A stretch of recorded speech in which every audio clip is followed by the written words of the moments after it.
안녕하십니까, 박사호입니다. 우한폐렴 은폐 전모가 드러나고 있습니다. 이번 방송에서는 우한폐렴 은폐 전모가 밝혀지고 있다는 사실과 더불어 여러 파장을 정리해 드리겠습니다. 바이든이 사실상 파우치를 폐기 처분하고 있는데 이게 무엇을 의미하는지 큰 프레임에서 설명해 드리겠습니다.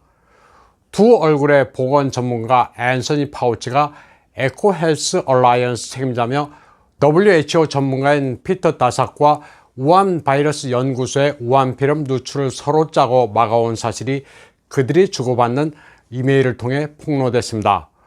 워싱턴 DC는 지난 크리스마스 이브를 닥터 파우치 데이로 선포한 바 있는데 이때 등장한 파우치 패러디 그림이 다시 유행을 타고 있습니다. 우한폐렴의 수호성인 파우치라는 패러디화입니다. 파우치가 얼마나 중공과 우한 연구소를 싸고 돌았냐를 신랄하게 비판하는 그림입니다. 우한폐렴의 기원과 마스크를 쓰느냐 마느냐에 대해 수시로 말을 바꿔온 파우치의 가면이 벗겨지고 있습니다. 미국뿐 아니라 전 세계를 뒤흔들고 있는 메가톤급 뉴스는 게이트웨이 펀딧 같은 매체는 물론이고 미국의 여러 좌파 매체들도 전하고 있습니다. 이제 감출래야 감출 수도 없습니다. 6월 1일 2,300개에 이르는 파우치의 이메일이 폭로되면서 이제 파우치는 끝났다는 예측이 나오고 있습니다. 말이 2,300개지 여러 매체들은 수천 건이라고 보도하고 있습니다. 무더기로 나올 게 다 나왔다는 뉘앙스입니다. 워싱턴 이그제미너의 보도가 의미심장합니다.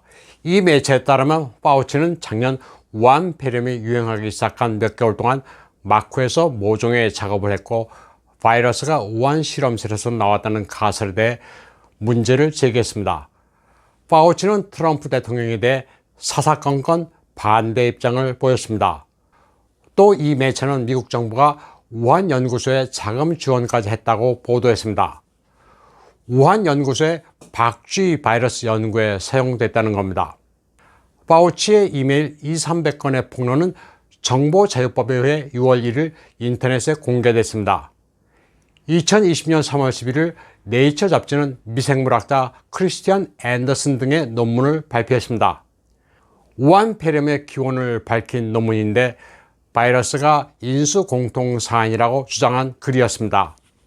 이는 실험실에서 바이러스가 누출됐다는 가설을 반박하는데 광범위하게 인용됐습니다.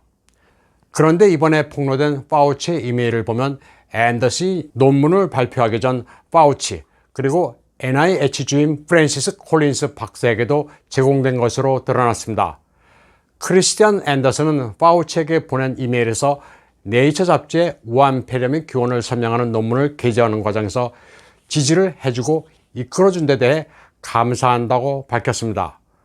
또 파우치가 CNN과의 인터뷰를 통해 우한폐렴 기원에 대해 설명한 데 대해서도 감사한다고 말했습니다.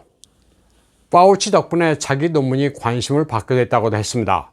이에 대해 파우치는 논문 참 잘 썼다고 치하까지 했습니다.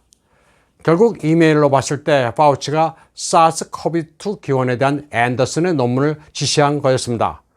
서로 짜고 치면서 바이러스의 기원이 우한 실험실이라는 가설을 반박하기 위해 공작을 벌인 거로 밝혀졌습니다. 폭로된 이메일 가운데는 파우치가 2020년 1월 31일 앤더슨에게 보낸 서한도 있었습니다. 제목은 Mining Coronavirus Genomes for Close to the Outbreak's Origins. 전염병 발발의 해답을 얻기 위한 코로나 바이러스 유전자 실마리 캐기입니다. 이 논문은 바이러스의 자연 발생에 무게를 두고 있습니다. 실험실에서 나왔다는 의구심을 반박하기 위해 쓰여졌습니다. 파우치는 또 2020년 3월과 4월 기자, 여러 보건 전문가들에게 논문을 보냈습니다. 상하이 공공위생임상센터의 전문가가 작성한 사스코비2 기원 관련 논문이었습니다. 역시 바이러스가 우한 연구소발이 아니라는 취지의 내용이었습니다. 당시는 트럼프 대통령과 그의 막류들이 바이러스가 우한 연구소에서 나왔다고 강하게 의심하던 시절이었습니다. 립킨이란 명의로 2020년 5월 5일 파우치에게 전달된 이메일에서는 파우치가 기울인 지도와 노력에 심심한 감사를 표한다고 되어 있습니다. 파우치에게 전달된 이메일은 또 중공의 전 위생부장 천주에게도 보내졌습니다. 파우치는 또 네이처 잡지에 게재된 존 코헨의 논문도 공유했습니다. 존 코헨의 논문 역시 우한 폐렴의 기원에 관한 것으로 크리스티안 앤더슨의 주장과 같습니다. 존 코헨은 세상에 음모론이 너무 많다면서 우한 연구소의 입장을 옹호했습니다. 미 국무부 관리도 일찍이 우한 연구소를 방문한 적이 있습니다. 2018년 주중공 미 대사관 직원도 우한 연구소의 안전성에 대해 우려를 표시했습니다. 과학자들이 박쥐를 대상으로 바이러스 실험을 진행하는 데 대해 심각한 안전 문제를 제기했습니다. 파우치는 그러나 반대로 이런 실험을 매우 지지한 것으로 보입니다. 그는 2012년 미국 미생물학회 잡지에 기고한 글을 통해 기능 증가를 통해 바이러스를 조작할 수만 있다면 이는 실험실에서 바이러스가 유출돼 전염병이 대유행되는 사태가 있을지라도 잠재적 장점이 더 많다고 주장했습니다. 굉장히 상식과는 동떨어진 주장입니다. 실험실에서 연구하다 사고라도 나면 실험실은 물론 국가 전체도 가공할 만한 위험이 닥치기 때문에 미국은 2014년 이런 실험을 중단한 바 있습니다.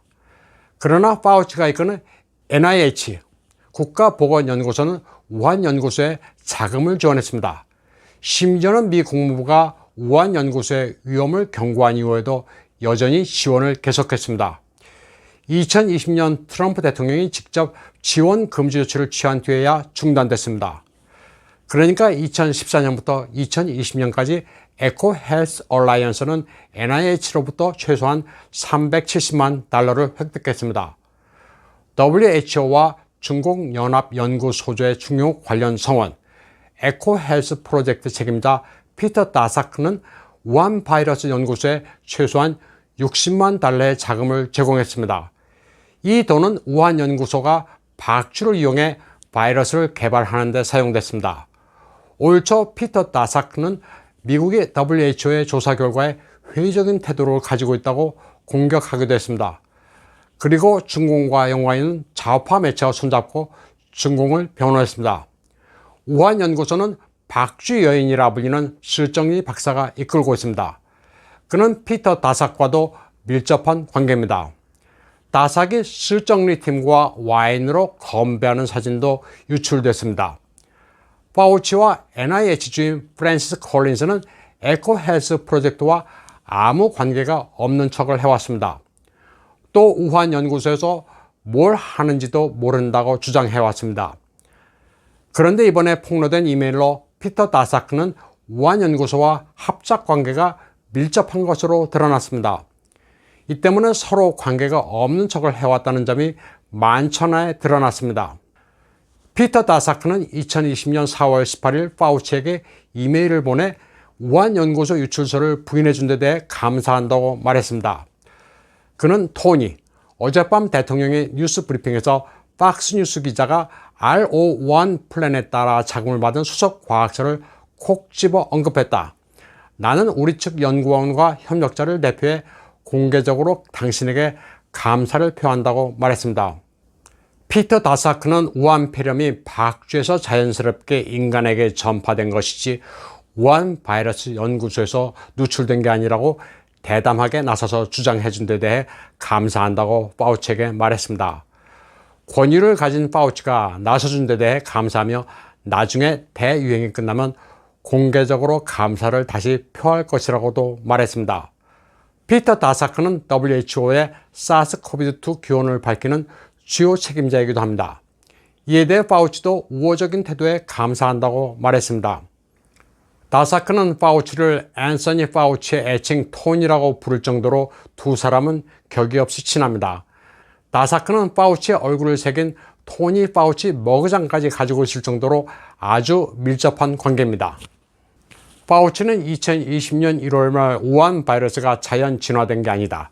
인위적으로 개조돼 만들어진 것이라는 미생물 학자들의 의견이 있었지만 이를 묵살했습니다. 그리고 이와는 반대로 뒤로 우한 연구소를 지원하면서 연구소 누출소를 반박하는 데 주력했습니다. 에코 헬스 얼라이언스는 우한 연구소에 자금을 지원했습니다. 너무 위험해 미국이 연구를 중단한 프로젝트를 우한 연구소에서 진행했습니다. 우한 폐렴이 우한 연구소에서 누출돼 전 세계에 전파됐는데 이 연구소와 밀접한 관계가 있던 WHO 전문가 나삭 피터의 책임도 이제 물을 수밖에 없습니다. 바이러스가 실험실에서 유출됐을 거라고 의심하는 전문가들 대다수는 바이러스가 인공이라는 것을 인정하지 않았습니다. 일찍이 실정리 박사팀은 박쥐동물에서 여러 바이러스를 수집했습니다. 그런데 트럼프 행정부 시기 국무부는 2021년 1월 브리핑을 통해 중공 군부가 바이러스 효능 증가를 연구했고 실험실 스태프들이 2019년 가을 우한 폐렴 감염 증상으로 병원 치료를 받았다고 밝힌 바 있습니다. 중공이 기를 쓰고 우한 폐렴 기원에 대한 독립조사를 방해해서도 소용이 없게 됐습니다. 파우치가 곤경에 처했고 에코헬스 얼라이언스 책임자 피터 나사크도 음모에 연루됐음이 밝혀졌습니다. 바이든도 정보기관에 90일 안에 우한 폐렴 기원에 관한 조사 보고서를 제출하라고 지시했습니다. 이는 바이든이 다른 나라와 힘을 합쳐 우한 폐렴의 책임을 중공에 물으려 하는 움직임으로도 해석되고 있습니다. 물론 중공과 추문이 있는 바이든이 이를 원해서 하는 것인지는 의심의 여지가 있습니다. 그런데 민주당은 실제로 움직이는 것은 바이든이 아니라 오바마라는 점에 주목해야 합니다.